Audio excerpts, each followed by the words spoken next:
Today is an exciting day, and that's because today I get to become the worst guitarist that have ever done a sponsored video for Friedman. Because they sent me the new JEL50 amplifier, and I'm about to play power chords until the cows come home. Let's do it!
Alright guys, hope you're doing great out there today. If this is your first time here at my channel, my name is Kyle, and welcome to Belligerent Studios. What I do here is I take all sorts of awesome, high-gain related guitar equipment, record it with a simple setup, and I give you the unprocessed audio on your end. So if you're into E-standard thrash riffs, dropsy hardcore riffs, and dudes that can never get their white balance right, you're in the right place. Consider hitting the like button and subscribing on the way out so you don't miss any more of my stuff. Thanks! Alright guys, today is a day that a lot of us have been waiting for quite some time. And that is because Friedman have released the brand new JEL50 Jake E. Lee signature 50-watt amplifier. Jake E. Lee obviously needing absolutely no introduction at this point, as he is easily considered one of the great guitarists of all time. And this is his signature red fire-breathing bad boy. I feel like such a nerd for saying that. And just like Jake, Friedman amplification, they don't need any introduction. They have taken the amp world by storm over the last 15 years or so, carving out their place atop of Tone Mountain. And a while back, Dave and Jake got together and they designed a signature amp for Jake. They made a limited run of those, and those were a 100-watt model, and they are now extremely sought after, so that kind of bums me out because I probably will never get my hands on one. And then like Dave does with a lot of his popular 100-watt amps, he makes a 20-watt version in the small form factor size. So because of that, in order to keep the 100-watt nice and rare and let it keep its mystique, they decided to split the difference and make a JEL 50-watt model. And on top of that, they also actually made a JELX.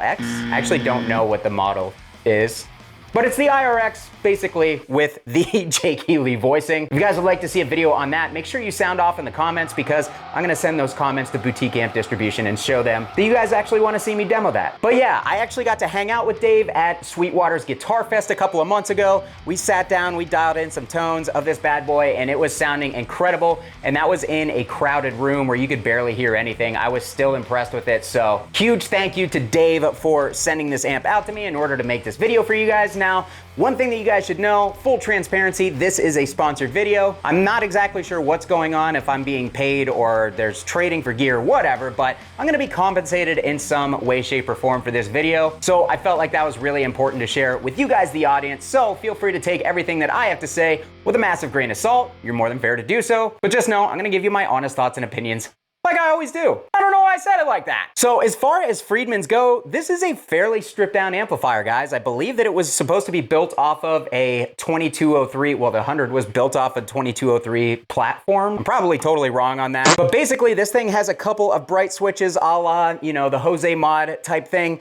And then it also has a pull gain function, which kicks the gain up a notch. And other than that, it's got an effects loop. It's got two separate channels with shared EQ. On the back, it has the presence and the thumb control, and that is pretty much it. So you guys know me, I like to kiss.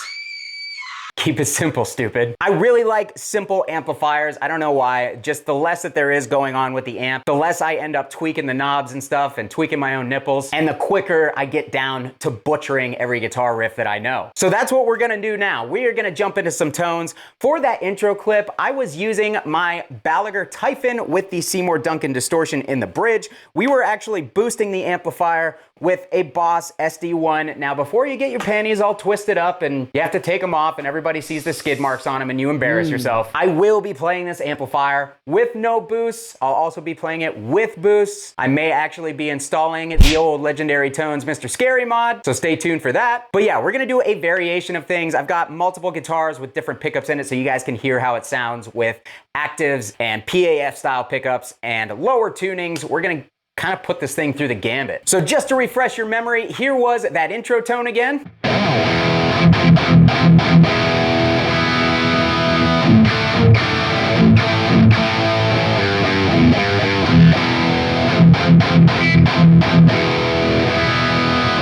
All right, so that sounds gnarly. Every note is coming through. The top end has that Marshall Kerrang that I love about vintage Marshalls. Now, I honestly, for the longest time, have said Friedmans are incredible amplifiers, but they've never really totally been my thing because they were always a little bit, too smooth, too polished. They are literally like the ideal 80s Marshall tone in a box, a studio tone that is ready to go. They sound absolutely incredible on records. They sound absolutely incredible with people who can play more than power chords. But for my own personal style, they were just a little too smooth, a little too polite, and that is not at all the case with the JEL50. This thing is raw, it is nasty sounding in the best way possible. It's got basically the upper mid aggression that I always love from older Marshall circuits. It's got that top end stringiness, but you can actually dial it out if you want. And then on top of all that, it's got all the gain and all the low end that you need. I actually don't even have the gain switch pulled out. So real quick, I'm gonna kick off my boost, and this is straight into the amp.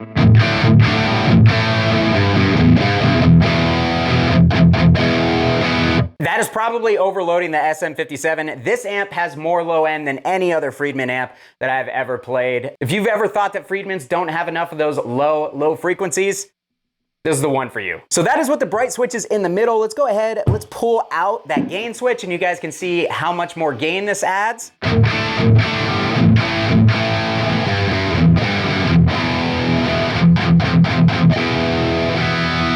So that is directly in with the gain maxed out. That's all the gain you're gonna get from this amplifier. But pulling out that gain switch adds some saturation. It actually tightens the amp up. It adds some compression. And honestly, it sounds really, really good like that.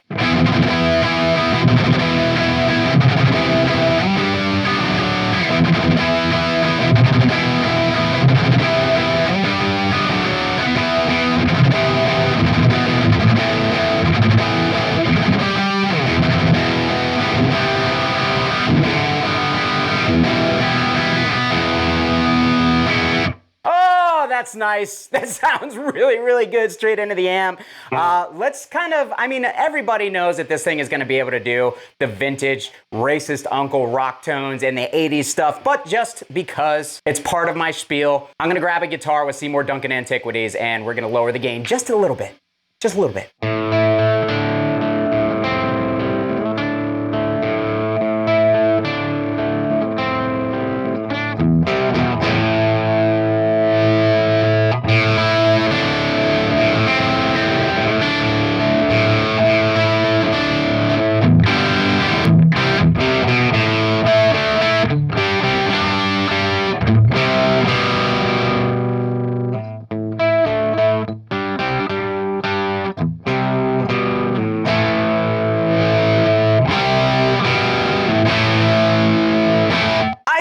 That I play that riff wrong. I don't care. It's just for the demo. But as you guys can see, this thing has excellent dynamics, excellent response to pulling the volume back on an already low output pickup. It doesn't become muddy or congested sounding when you roll the volume back. It just literally lowers the gain, keeps all the articulation. So you're gonna be able to do a lot on this amplifier just by rating the volume control. And honestly, that tone sounded absolutely excellent. Down here on the amplifier, really one of your only tone shaping options other than your standard EQ, you've got the bright switches. Now, if you've ever played a Jose style Marshall differential amplifier. Those bright switches basically kick in different capacitor values that change the overall sound and feel of the amplifier. It's usually pretty noticeable, and I can say on this amplifier, it's very noticeable, especially on the lower gain sounds. So I'm gonna flip through those real quick so you guys can hear the differences.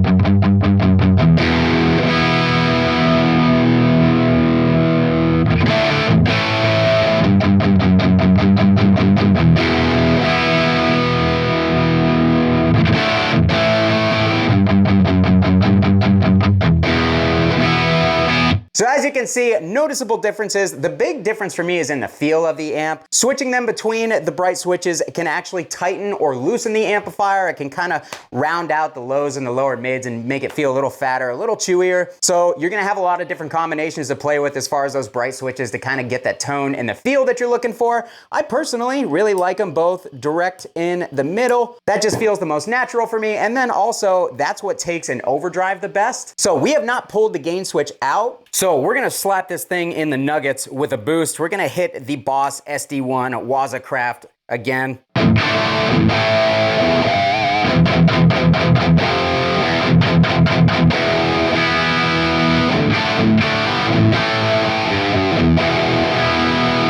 So instantly we are into high gain territory. Very easy. Let's actually hit it with an even hotter boost. This is the Lichtschlerm King in Yellow.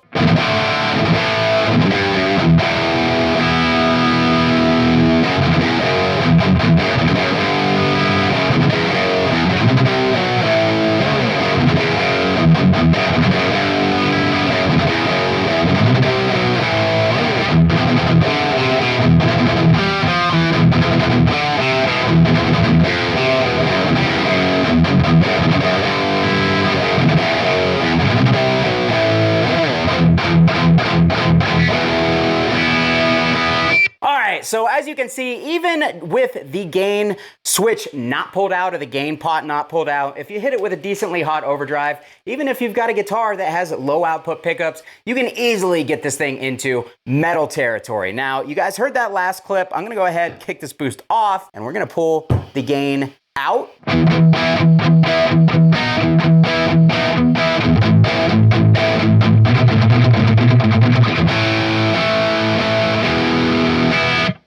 This thing just sounds so good, super aggressive in the top end. This is an awesome amp. This thing sounds really, really good.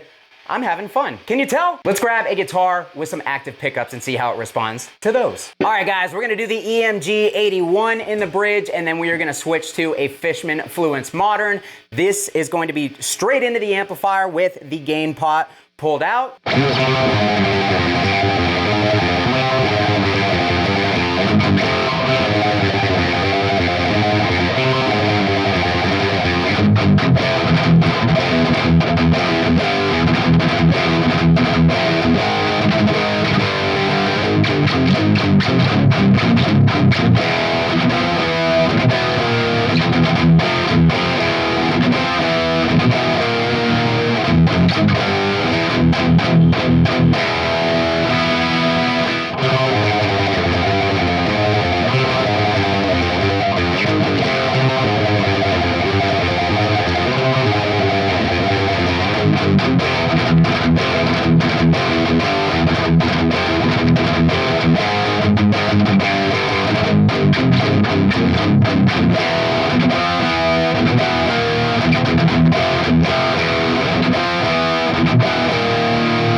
All right, so as you can hear, both pickups straight into the amplifier, plenty of gain, plenty of saturation. The EMGs definitely have a lot of compression going on. They're not quite as tight as the Fishman. I'm kind of falling in love with this amp a little bit. Just look at it.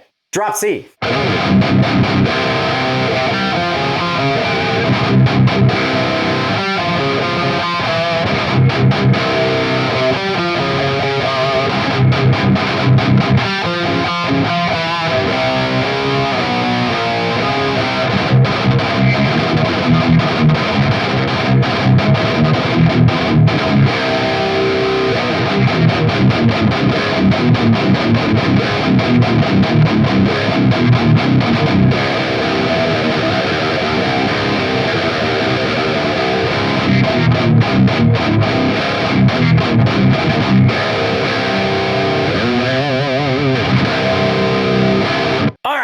This thing sounds absolutely nasty for the drop C stuff. I've noticed a lot of times I don't really like modded Marshall style circuits for tuning low because they don't really like fill out the same way that something like a PV50 150 does in those lower frequencies. But all I had to do over here was flip one of these bright switches and it really kind of fattened the low end up just a bit without having to crank it on the bass and the thumb knobs in order to just kind of fill things out and make them seem a little bit thicker.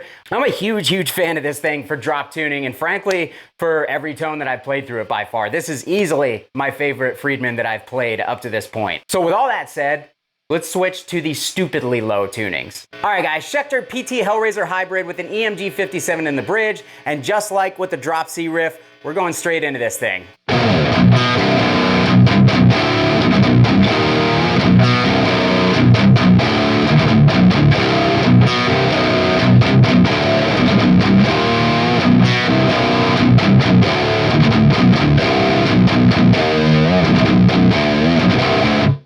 So straight into the amplifier, it handles the low tunings well. I would actually like to hear that with the gain pulled back and a boost in front of it though, because I really feel like that's gonna be a nasty down-tuned tone.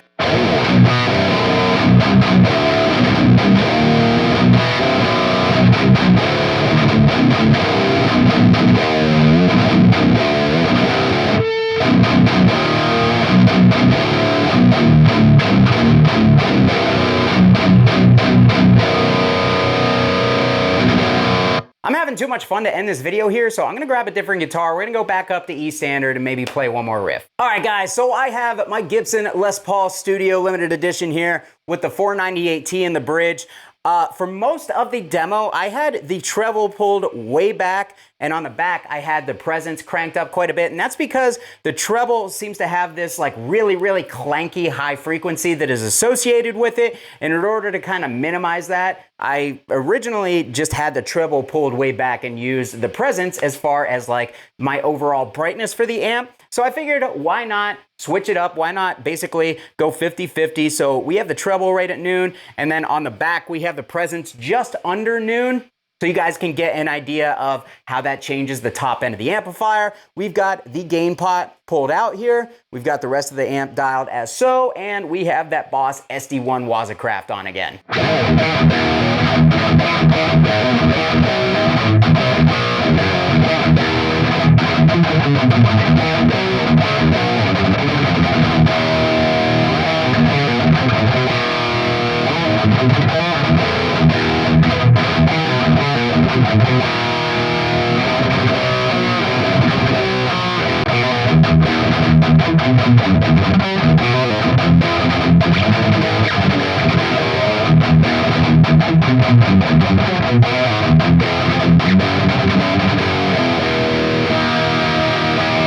Last but not least, I'm gonna try to install this bad boy. Wish me luck.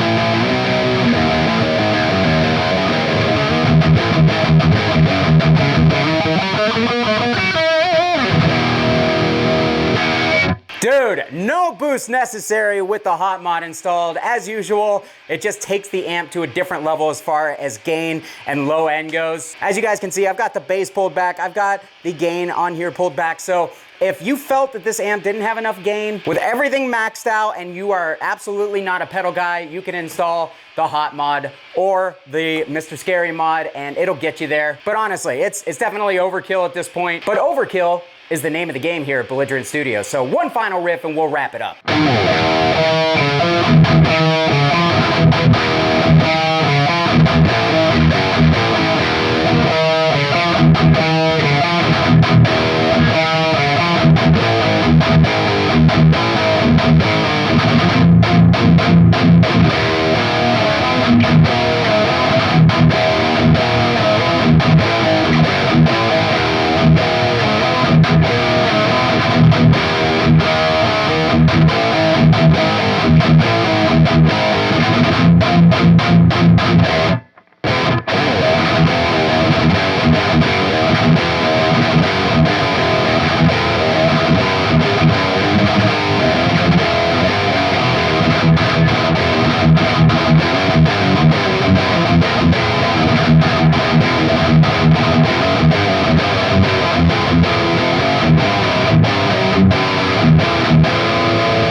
guys, that's gonna do it for me today. This has been the Friedman JEL50. What do you guys think about this amplifier? Is this something that you want to pick up for yourselves and it's been added to the amp bucket list? Or is it something that you're not really interested in? Did you think I made it sound terrible? Did you think I made it sound awesome? Did you think I need an English lesson? Let me know down below in the comments and I'll be sure to meet you guys down there to talk about it. If you want to pick this amplifier up, of course, all of my affiliate links apply. Sweetwater, Zounds, Guitar Center. Using any 3 of those affiliate links massively helps out the channel and I really appreciate it. Huge shout to Dave Friedman. Thanks again for sending the amp out for me to make a video for you guys. And I'm gonna get back to playing this thing.